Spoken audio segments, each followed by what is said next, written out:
Epa, estamos de vuelta acá en tu programa Cuidado Chocas por ANTV, la señal del pueblo legislador. Síguenos en las redes sociales, @JesúsSantanderL y @Cuidado Chocas en Twitter, Instagram y TikTok.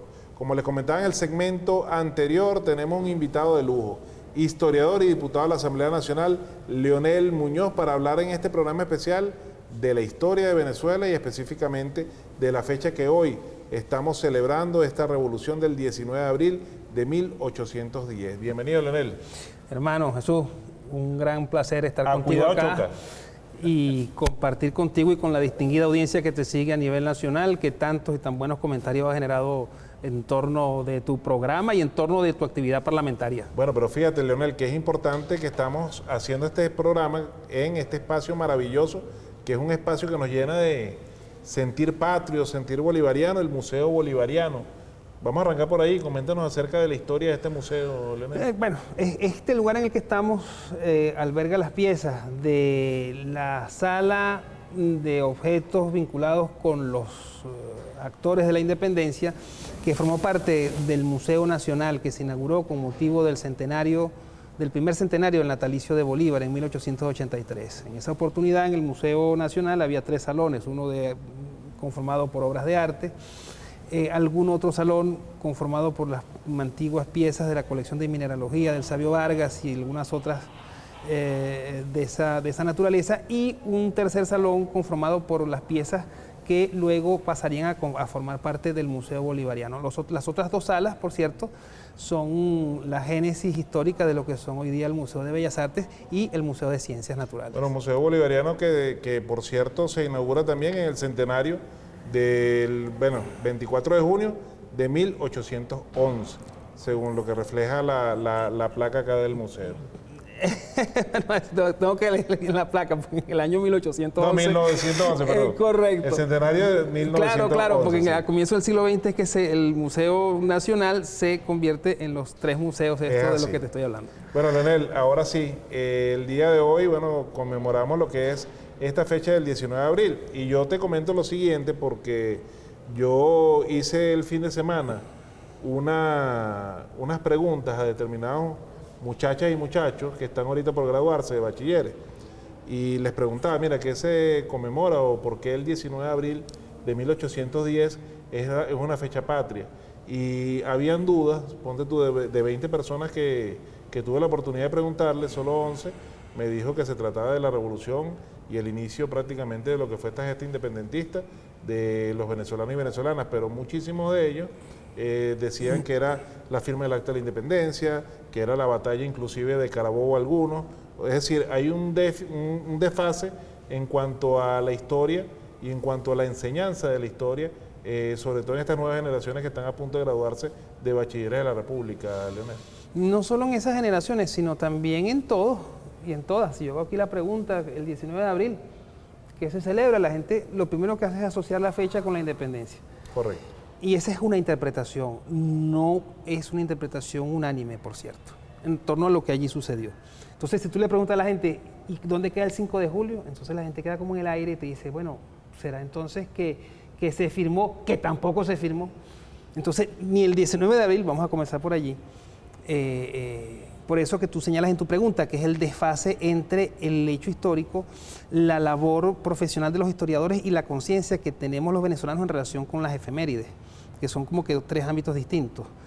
El tema del 19 de abril es, dentro de esos temas, uno de los más polémicos, porque ha sido objeto de variadas interpretaciones a lo largo del tiempo, que han ido variando según la mirada de quienes han ido interpretando aquellos sucesos de aquel Jueves Santo, el 19 de abril de 1810.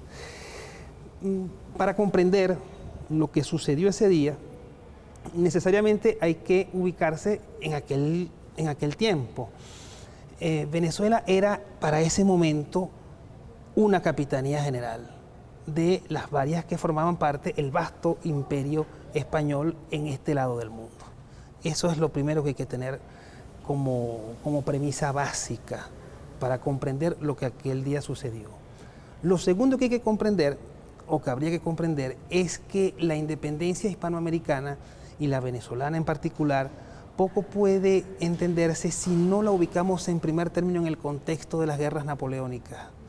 en el contexto de lo que estaba pasando en España, porque lo que va a suceder en la península va a repercutir inmediatamente en América y específicamente en Venezuela, aunque muy bien sabemos que también hay como que otro camino, otra corriente, otra interpretación en torno a estos hechos que está basada en algo que históricamente tiene sustento, y es que en el caso de Venezuela hubo condiciones propias que se fueron generando desde los días de la colonia y que van a aflorar, se van a poner de bulto, van a salir a la superficie con motivo de los eventos que se van a desmandar o que van a tener lugar no tanto en el año 1810, sino 2 años antes, en el año de 1808.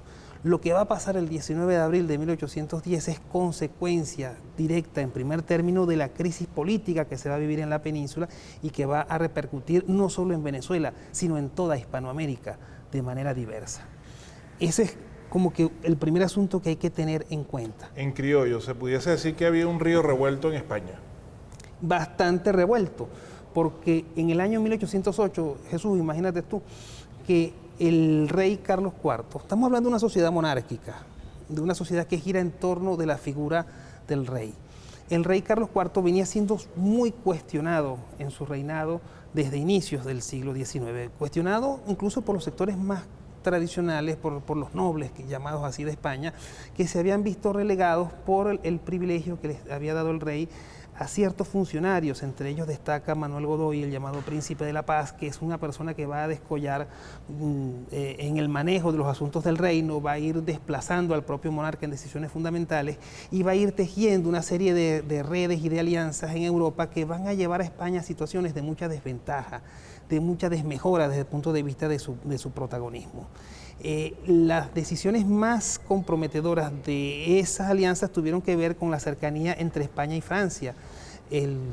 Habría que recordar el famoso tratado de 1807 de Fontainebleau, que le permitía a Napoleón Bonaparte, que era el hombre militarmente más poderoso de Europa, utilizar el territorio español para luego invadir Portugal.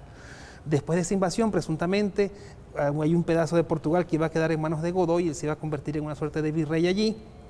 Y haciendo esa transacción, Godoy convence a Carlos IV de que preste el suelo español para que entren las tropas francesas y, sin disparar un tiro, utilicen el territorio español para desde allí invadir Portugal. ¿Qué sucede? Que en medio de todo aquello se presenta, con motivo de los cuestionamientos que hay hacia Carlos IV en España, estamos en España, una pelea, una disputa en el seno de la familia real entre el padre y el hijo, el príncipe de Asturias.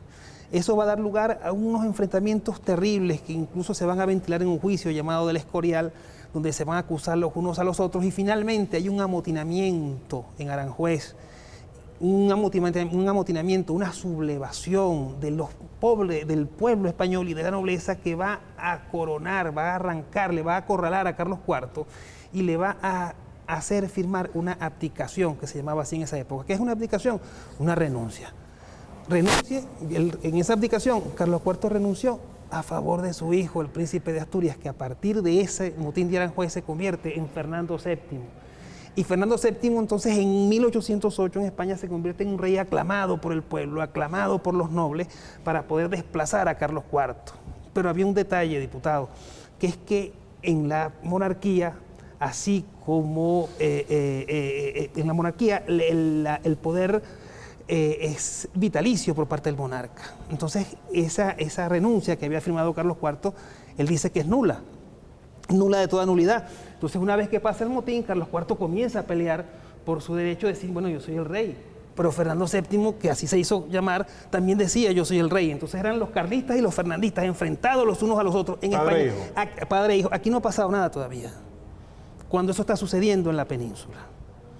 Entonces, la repercusión de eso acá va a ser, en primer término, diputado, una repercusión absolutamente de adhesión a España.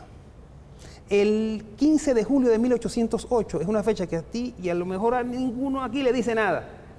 Y es una fecha importantísima, porque ese día llegaron a Venezuela las noticias de lo que estaba pasando en España. Llegaron primero al oriente y después llegaron aquí a Caracas. El cuento completo de esa noticia, voy a aprovechar para hacerme la cuña, está en un libro mío, Monárquico o Soberano, que publicó Fundarte en el año 2012. ya hace 10 años, se me está cayendo la cédula. En ese momento, la noticia de lo que estaba sucediendo en la península fue de una conmoción absoluta, porque se bajaron unos franceses acá en las costas de La Guaira, llegaron hasta Caracas y le dijeron al capitán general: ya ustedes no son españoles, ahora son franceses. Dan esa misma noticia en una posada que había por aquí en Caracas. Esa es una seña que no sé si es de que vamos al corte. No, sigue. Ajá, van a una posada, los mismos franceses dan la noticia allí y lo que se formó fue un amotinamiento que lo sacaron a patadas de allí, de esa posada llamada El Ángel, proclamando en ese momento a Fernando VII. ¿Quiénes lo sacaron a patadas? La gente del común, Diego Jalón, uno que después perdió la vida más adelante en un episodio de la independencia. Viva el rey Fernando VII. Y salieron de esa posada, recorrieron toda Caracas, se vinieron hasta el Cabildo, le pidieron al capitán general que saliera y tuvo que salir. Y eso lo cuentas al regreso de esta pausa. Okay. Ya regresamos con Leonel Muñoz, historiador y diputado de la Asamblea Nacional, acá en Cuidado Chocas. Los últimos votos de mi corazón y las fervientes súplicas del pueblo, el cual me atrevo a dirigir. Dignaos conceder a Venezuela un gobierno eminentemente popular, eminentemente justo, eminentemente moral. Un gobierno que reine por sobre el imperio y sus leyes inexorables, y donde haya inocencia, igualdad y libertad. Señores, el Congreso de la República está instalado. En él está depositado toda la soberanía nacional. Mi espada y la de mis compañeros de armas defenderán esta soberanía. ¡Que viva el Congreso! ¡Que viva! ¡Que viva la República! ¡Que viva! Esta idea de libertad se la debo al maestro de maestro, al Sócrates de América, al maestro Simón Rodríguez. Fueron tantos hombres y mujeres que dieron la libertad a Venezuela derramando su sangre. Hombres y mujeres como ustedes. He aquí el legado de esas mujeres.